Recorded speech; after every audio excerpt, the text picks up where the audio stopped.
Our intent here at First Focus is to continuously innovate and add more features and elements to our support plans. And we've in recent times done that with the likes of Intune and Autopilot because we realized that there is a universal need for automatic or automated and efficient onboarding and offboarding of users. So in that case, as long as the licensing allowed for it, we included those features by default. We've decided to take a very similar approach with SharePoint, with managed SharePoint services now included in both our Total Support and Total Support Plus plans.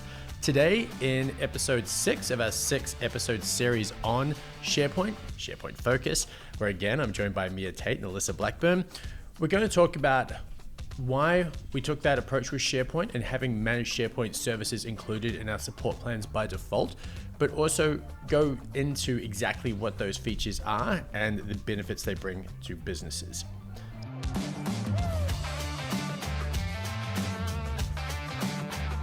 So with that said, that nice intro done, definitely first take. I am going to start off by just talking a little bit myself here about some of the stuff we covered in episode 1, and I'll invite you ladies to jump in at any time that you feel like it. So, episode 1.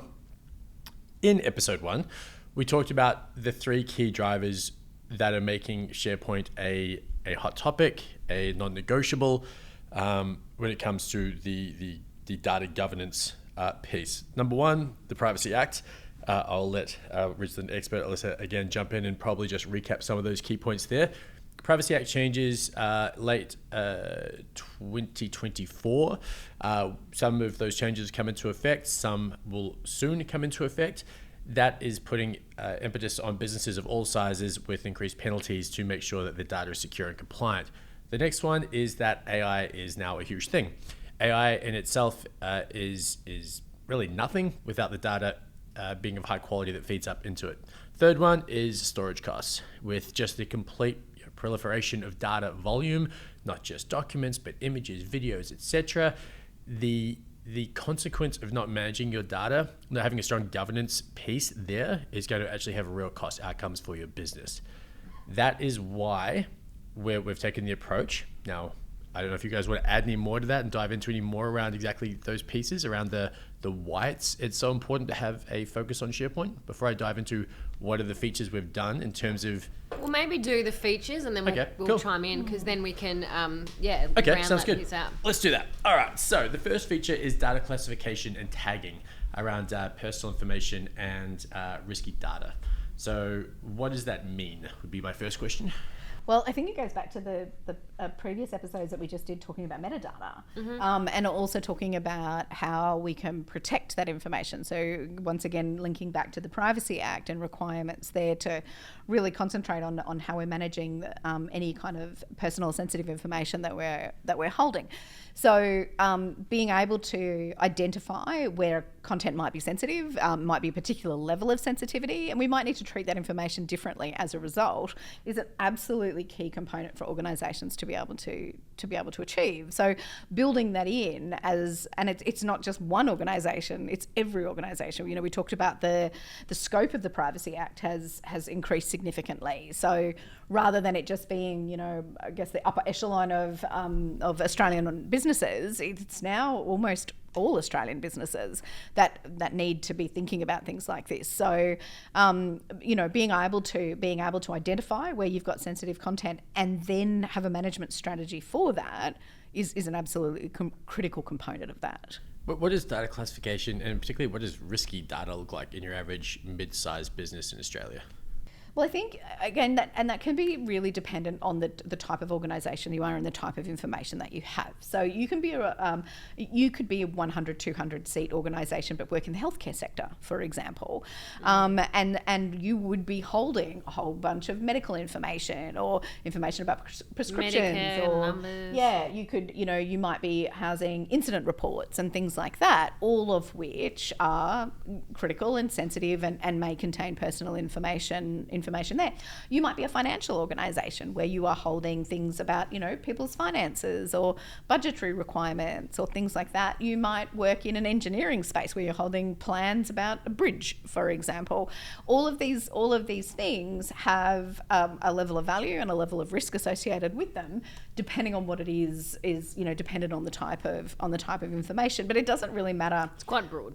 Yeah, but it doesn't matter about the organisation size. What matters is what you're actually capturing. I assume some of that, I guess, I don't know if I'm wrong here, but risky data as well. I mean, how does, salary documents and anything that sort of details, salary and benefits, that kind of stuff, does that fit into the risky data or the way it's classified and tagged? Oh, very much so, because, I tend to be relatively open about things like that, but it's not something that I want Copilot turning up. Yeah. In a search result that says, Alyssa's being paid this much or things like that. People have a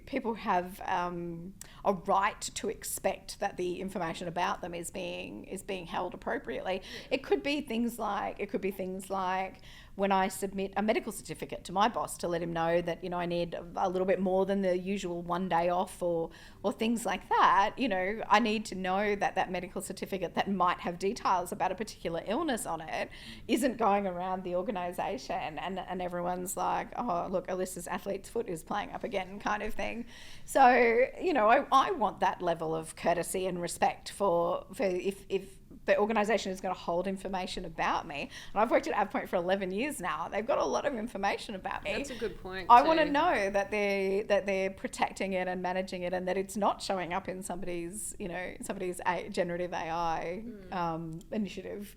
Right, so that's it. So every single business has staff that have salaries, that have the need for sick leave. That's just one example of why there isn't a business that doesn't need to classify data effectively. Anybody who employs somebody. Yeah. That's it. Like, it's everyone has risky data. There's no one that wouldn't. Yeah. Essentially. Yeah. It's a universal truth. Yeah. And I guess then it's how it's interacted with, right? So like the access, but also can people download it, share it? To reference Pride and Prejudice, it is a truth universally acknowledged that any business holding data must be in want of a governance solution.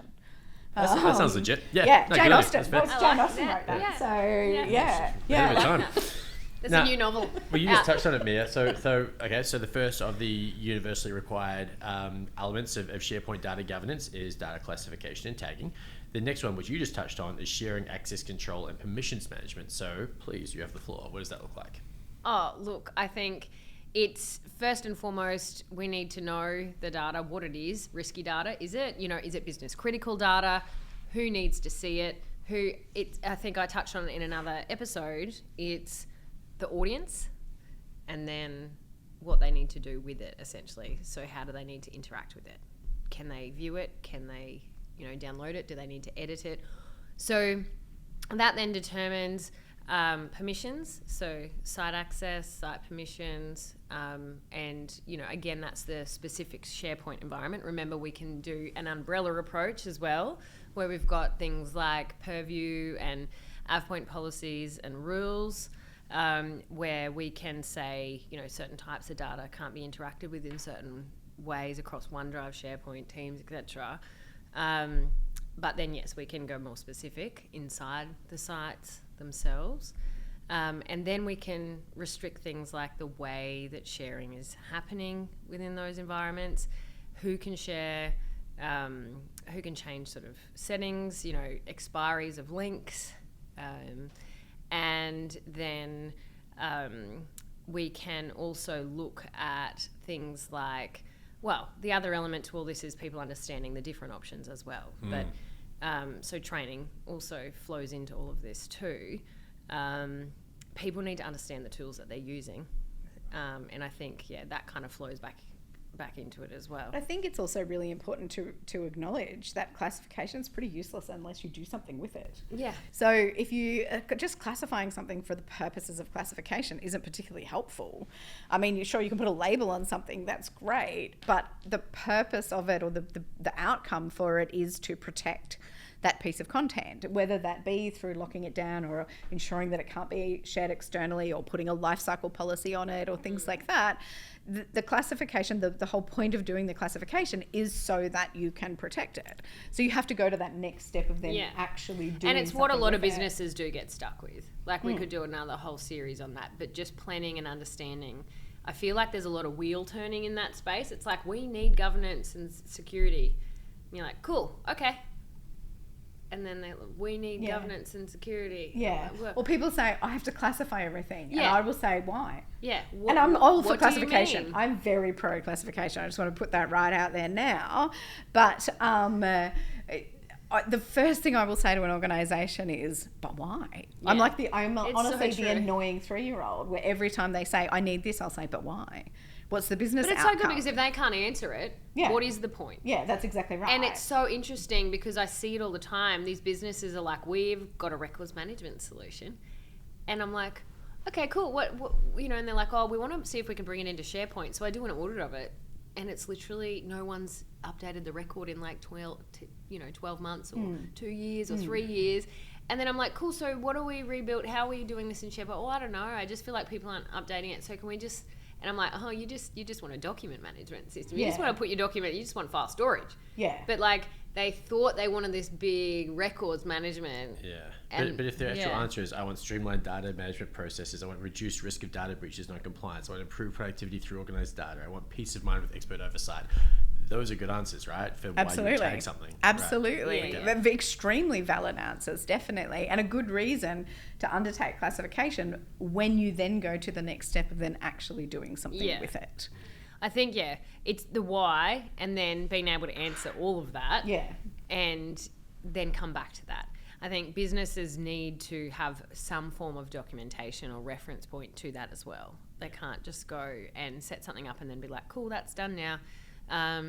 And have no visibility anywhere. What does that visibility look like through the AvePoint tools if you're the IT decision maker inside of a business, and particularly if you're an IT decision maker that isn't an IT manager? What's the dashboard sort of view to help you in a single pane of glass, or however many panes of glass it is, to understand who can access what and how your permissions are currently set? Yeah, it's a really good point. So Microsoft doesn't do that very well. I will say that. So again, you need tools. You need something like AvePoint to help you with that, because you kind of get stuck down certain rabbit holes when it comes to permissions. I think, Alyssa might be able to talk to it a little bit more because obviously she knows the tools a lot more intimately. But for us, the answer to that would be, there's a dashboard, there's a portal as a part of the licensing that we have, the offering we have. You do get access to that portal. We'll take you through it, where you can see the main focus is around interaction with risky data, of course. That's where it starts. You can see how that's classified, what classifies risky data. You can amend that and develop that, so tweak it per business, because of course everyone is different. And then it presents that type of data, how it's been interacted with a really big focus on link shares and then external access. Okay. There's a great initial sort of starting point on that.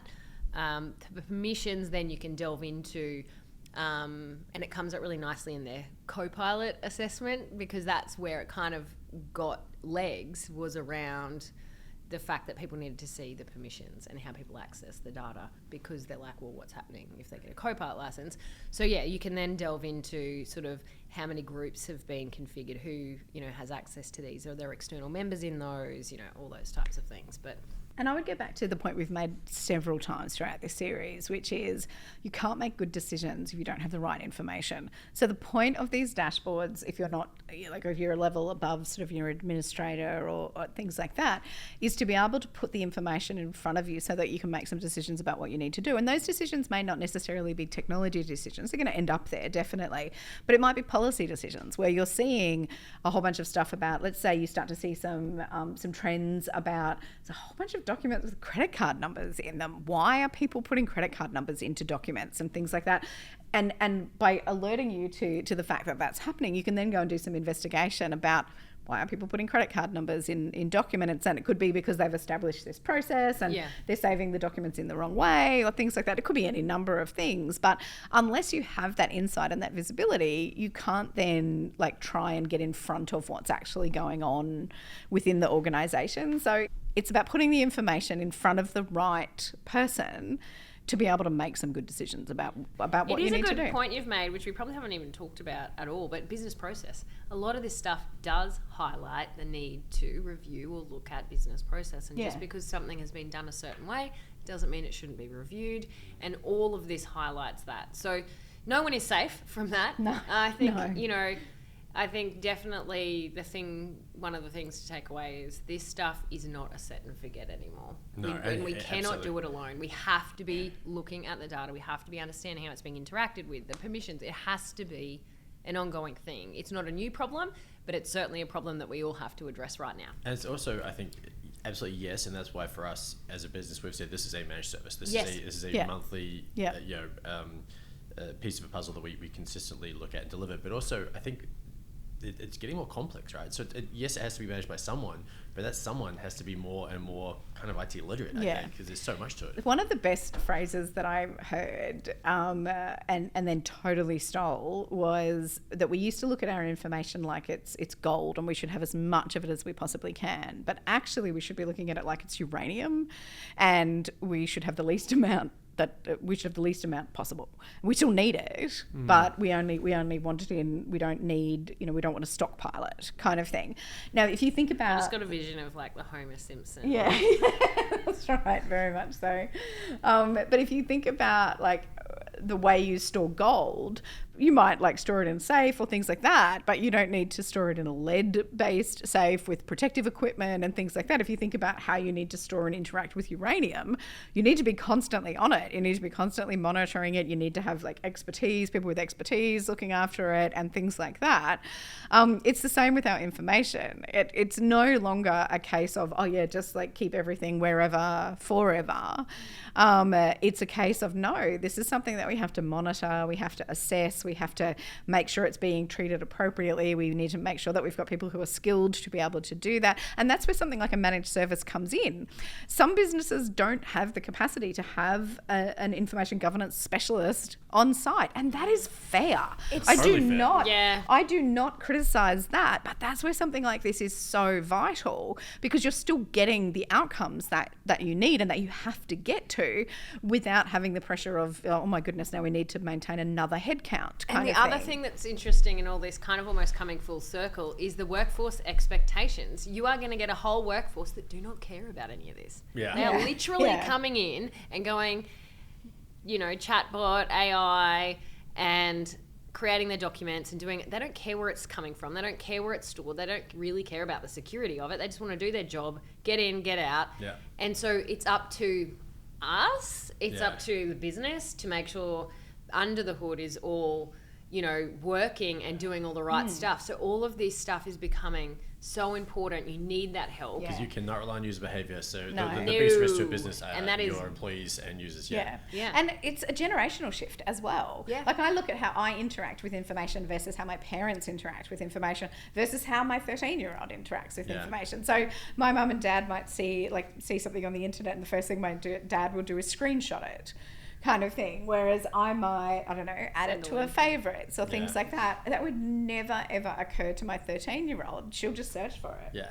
She'll just, because she knows it's going to be there. Totally. And that whole, when you hear about a data breach, don't you care about how your data's captured to attention? Like, I don't care about that at all. Why would I care about that? Yeah. It's like, cool, but you have none of the obligations and none of the risk. Yeah. Awesome. Yeah. But I'll say to you, if my daughter's saving an assignment or something like that, and I'll say to her, well, and she'll be panicking about it, well, where did you save it? Whereas I can rattle off a complete, file path. It was in a file, a whole file path. She's like, I don't know, I just searched in my thing. And she was like, I just press save and it saves anyway, kind of thing, because it's just not how they think anymore. Nah. And that's the workforce. That's the workforce that's coming in now. And we have to adjust for that. It's reasonable and appropriate that we do that. But that's what I'll go back to again, saying this is why something like a managed service for an organisation that can't maintain a 15-team strong workforce of information governance professionals.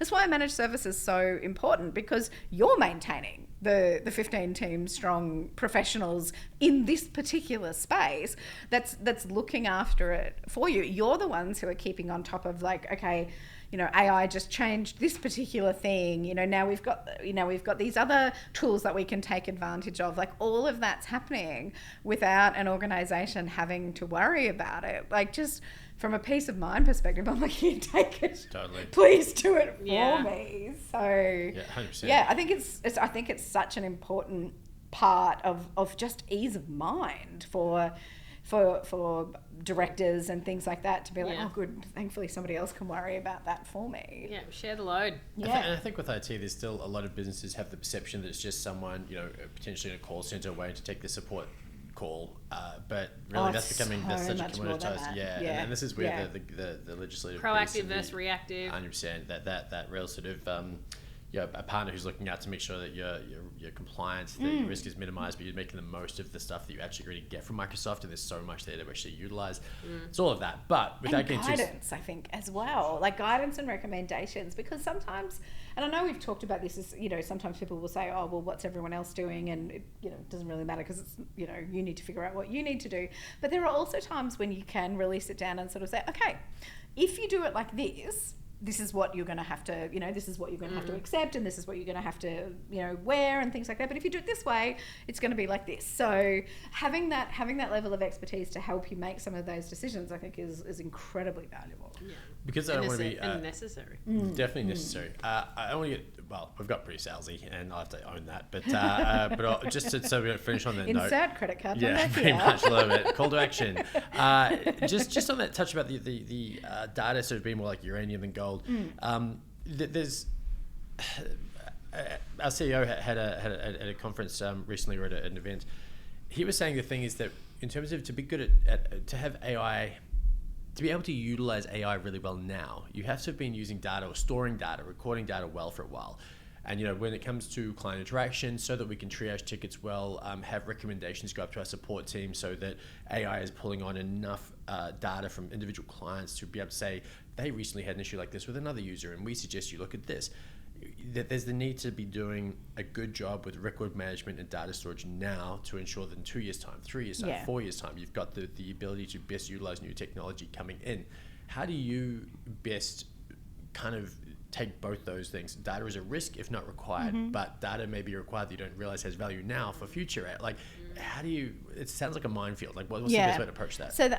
So what I would say is that you've got to get over the fact that you've just got to get past this whole more data is better data, because it's not. And so you might have had a client interaction that said, you know, oh, they had this problem on this day and things like that, that is now completely irrelevant because that feature or function or situation or things like that isn't there anymore.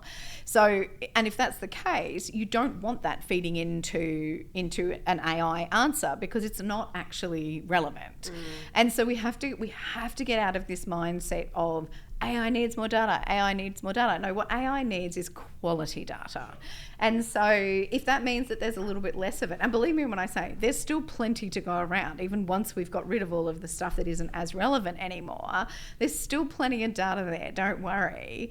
What it doesn't need lots and lots of stuff. What it needs, better stuff. So one of the things I know that's in the industry talk about AI all the time is about how AI is getting dumber. And the reason that they think certainly some of the public stuff is getting dumber is because the more it trolls and the more it consumes, the worse the quality of the information is. And so we see AI going a bit rogue, or, you know, being inappropriate or giving poor results and things like that because of the information that it's sucking in. If that information was of higher quality, then the results we're getting are higher quality. Sure, very cool. So we don't, I guess it comes down to, would you rather have a small amount of really good coffee or a bucket of really crappy coffee? And I'm taking the cup of small coffee every single day of the week. Yeah. So, we've got to start focusing on quality, not quantity. Yeah. Okay. Nice. Mia, anything you want to tie into the back of that? No, I like good. it. All right. Well, I'm going to say, based on time limit having been reached for this 6th and final episode, Alyssa, thank you very much for joining us. Thank you. For all 6, Mia, thank you for coming in when you've been feeling it pretty rough. Danny as well, who off camera, but also with the mask on, doing it tough. Look, thank you very much for watching this 6th episode. If you haven't already gone back and watched any of the other 5 we've done on the SharePoint Focus series, please do. And as always, if you'd like to carry on the conversation in the comments, either on LinkedIn or YouTube, we'd be very happy to get into any conversations that will help you make better use of SharePoint in your business. Thanks for watching. We'll see you soon.